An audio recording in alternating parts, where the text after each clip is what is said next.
How to get the Rio de Janeiro filter on Instagram.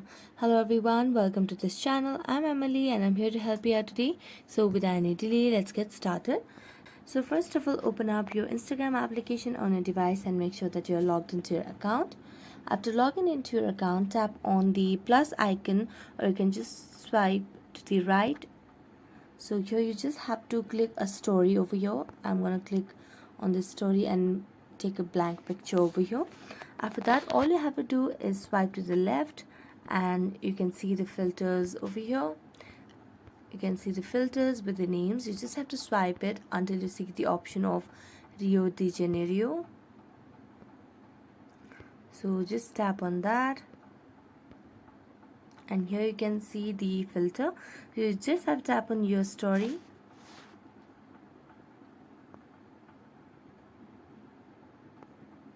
and there you go.